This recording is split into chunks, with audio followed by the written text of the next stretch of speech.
I am Penelope, author of epic fantasy and paranormal romance, and welcome to my imaginary friends, a look behind the scenes of an author mapping the worlds in my head and making them a reality. Hello friends, today is Saturday, April 17th, 2021, and this is episode 116 of my imaginary friends. I'm Leslie. So just a reminder, if you have any questions for me for a future Q&A show, I might incorporate Q&A into all of the shows because I have gotten quite a few. But if you also have questions for me, email me at podcast@lpenelope.com and I will answer them. So this week's best thing is that tomorrow is my birthday. April 18th is my birthday, and I think it's a good thing for this week. I don't have any special rituals or anything. I mean, it's the second pandemic birthday for me, so not like I would have a party anyway.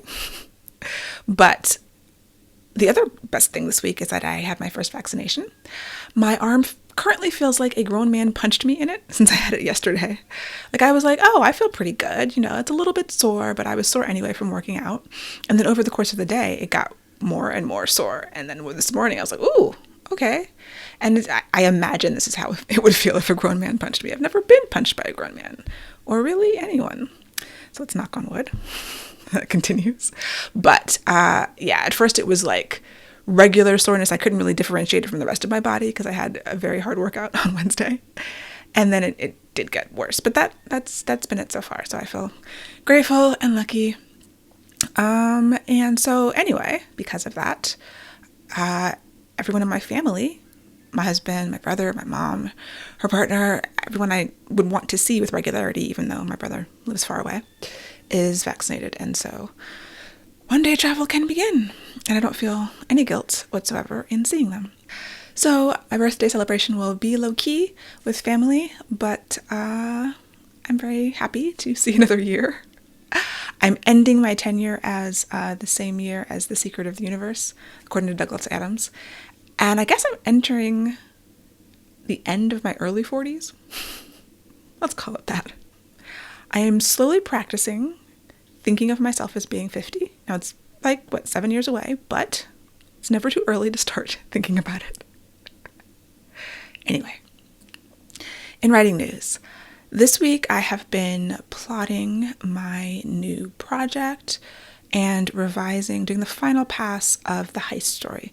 I reread the whole heist story and I texted my friends and I was like, I really like this book. I think I've done a good job. And they're like, did someone steal Leslie's phone? Who is this person? Because that is not how I usually act about my work. But I was feeling really good about it through the read through. And there's a couple of little tweaks that I have to make, but nothing major. And I'm really excited to see what my editor will have to say about it because I feel good about it. I'm sure there's room for improvement, obviously, but I literally have gotten to the end of what I can do on my own. And so, a lot of people ask, how do you know when you're done with a manuscript? Ideally, when you feel like this, you feel like you've put it all in there and you've gotten as far as you can get. Now, other people are going to have feedback and maybe it will spark something in you where you'll agree or you'll disagree. But I really feel good about where I am now, and the editorial feedback will only improve it. That is the hope, that the editorial feedback will only improve it and show me blind spots that I've got for the story and just open up some ideas of positive directions for the story to go in. For the new project, the paranormal romance shifter story that I'm going to be self-publishing, I got a little excited. I was like, oh, I'm doing a 5-book series, yes. And I still want to do a long series. I do have this idea of doing one of those long paranormal romance series, sort of like a Diane Duvall. She's an auto-buy for me, and her Immortal Guardians. I mean, a lot of these series that people still read were started a long time ago, but I think, start as you mean to go on. So I would love to have that. I've decided to plan it in a series of trilogies. So instead of, my first idea was to plan 5 books. Then I was like, okay, let's just plan 3 books. 3 books is manageable. I've never actually written a trilogy.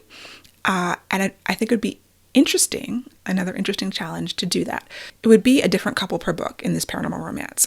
I'm still not a huge fan of the single couple over multiple books. There's a couple that I read, but in general, it's not my favorite thing to read, and I don't have any desire to write that at this point in time.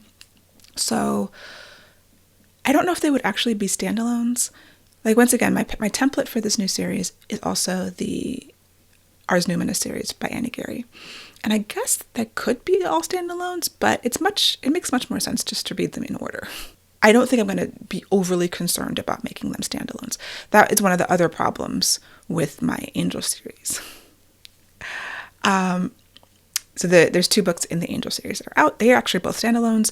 It's similar to Earthsinger Chronicles, where they're parallel stories. They kind of happen at the same time, and they're different couples, but you could maybe read them in different orders, but like, I think it makes much more sense to go 1, 2. But another one of the many problems with the 3rd Angel book that is not out yet is that it's very difficult to make that story a standalone. And when I was actively working on it, I was really trying to do that. So I want to learn from past, I don't want to call them mistakes, but past struggles, and not be overly concerned about making each book really stand on its own. Like, I'm sure you could figure it out if you started at book 3, but I'll plan it for the people who are not chaos monsters and who are going to read them in order. And even though I want a long series, I think having groups of trilogies with, sort of a connected story arc that comes to an end but opens the door for the next one makes a lot of sense. So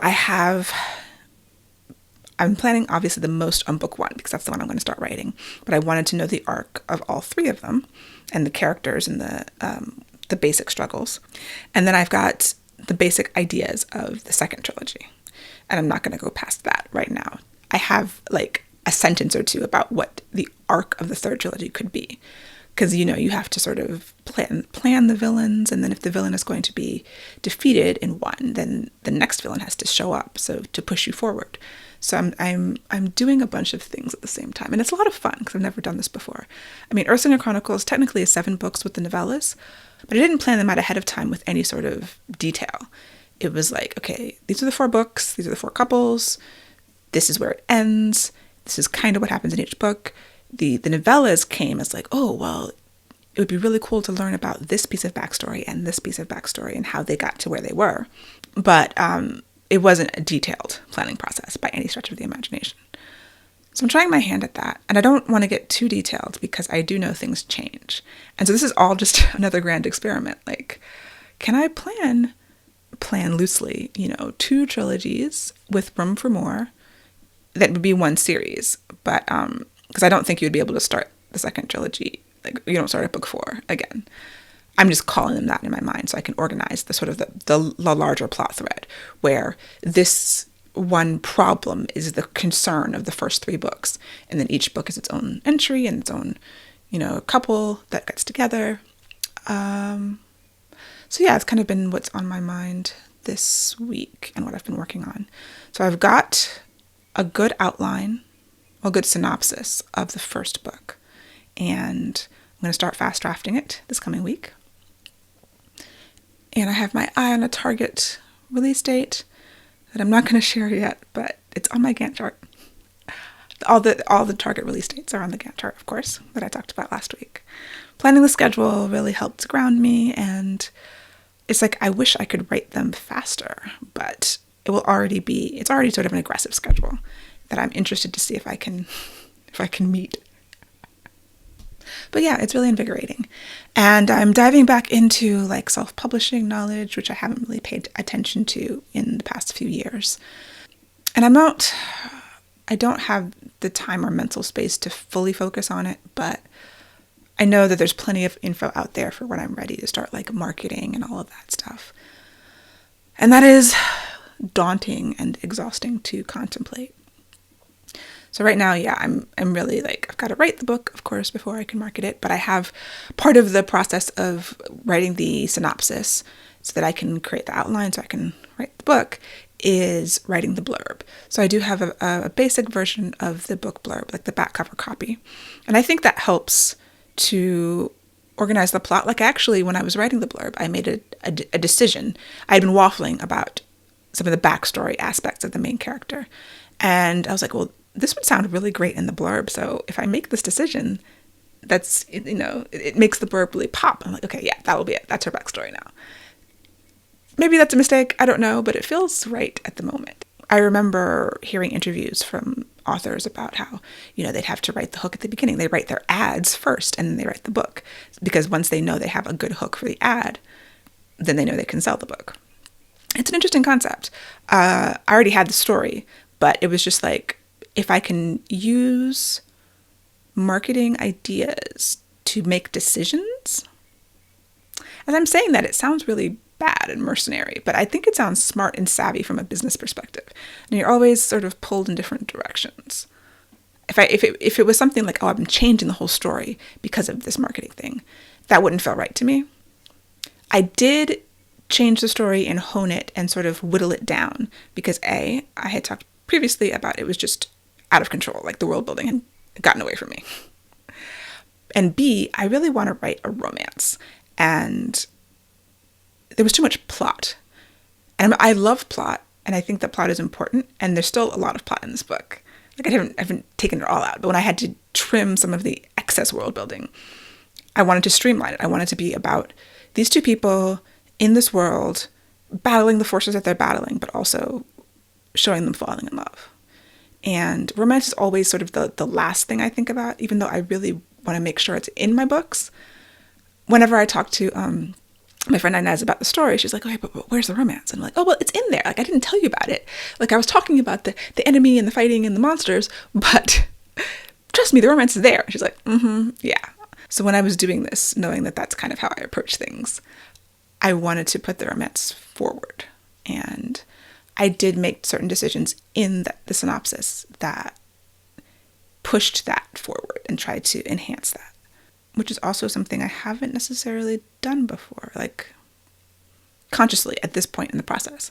I feel like the romance gets in there in my books, and there'll always be a plot. Like I don't know if that I could write one of those books where like very little happens and it's just like people just live their lives and fall in love and sort of have mostly internal conflicts. That's just not as interesting to me as a writer. I don't mind reading it. Like people who are good at that can do it really well.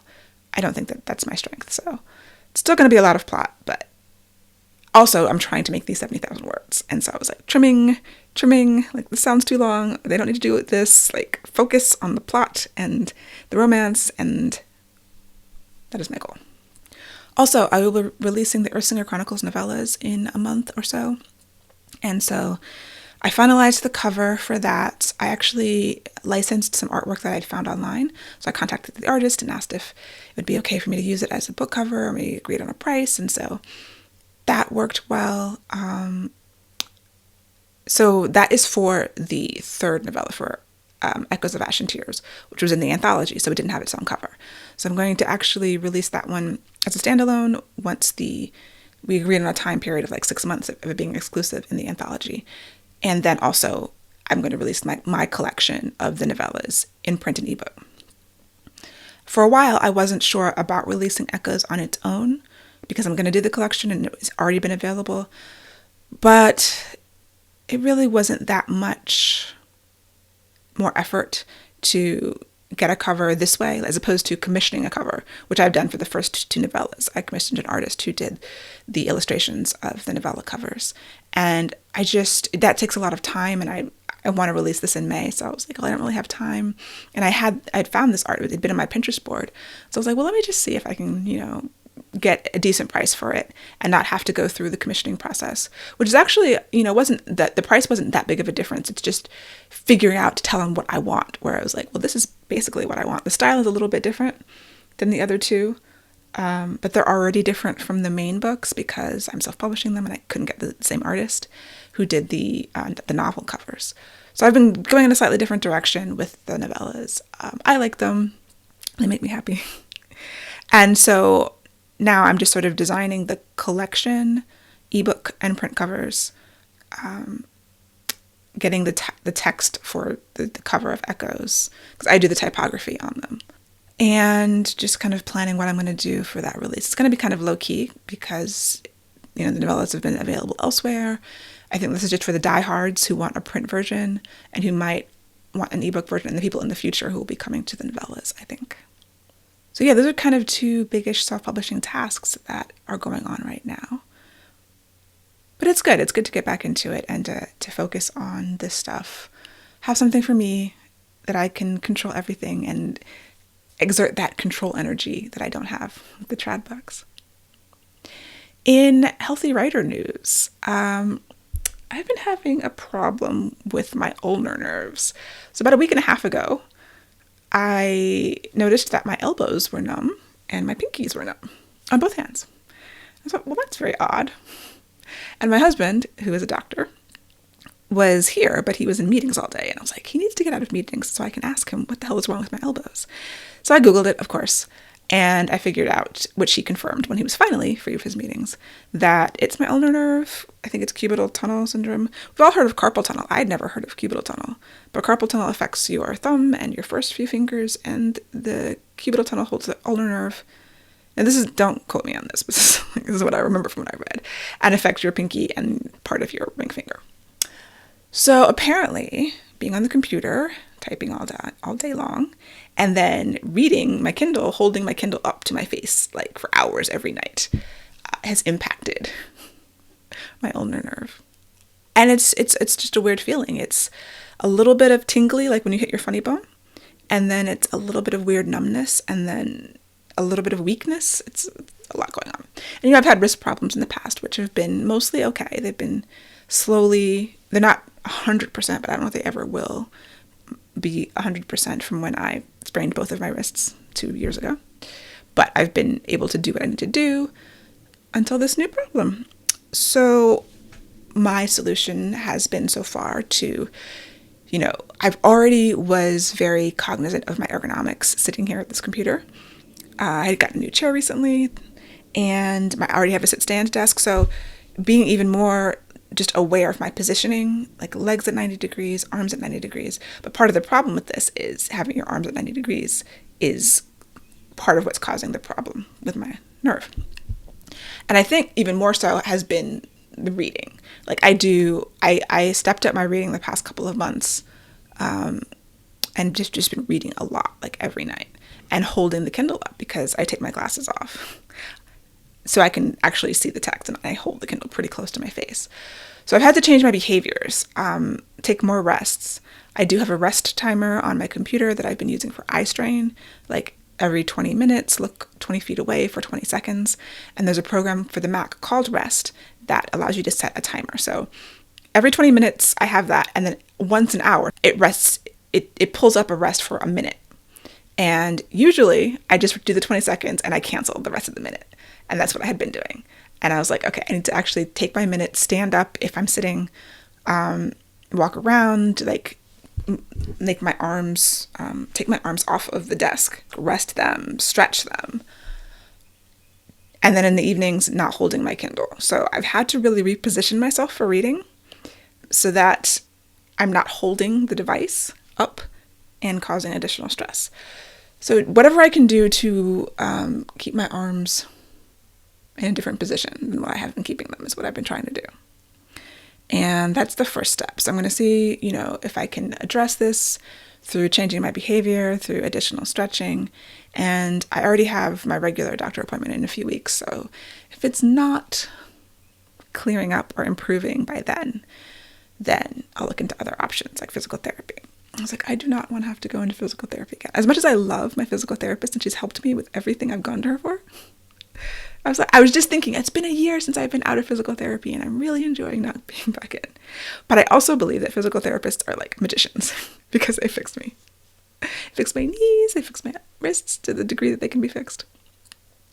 So just a note to all of you desk workers out there to be very vigilant about your ergonomics. I'm sure not everyone's body is not as delicate as mine apparently is. But there was room for more diligence, I guess. Like the resting thing, I don't always rest. I like to do deep work, whether it's writing or with my website development, and I get focused on it.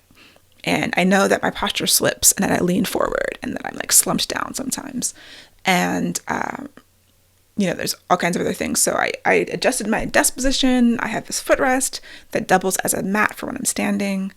Just really taking another look at all of that, all of my positioning, and especially with the reading.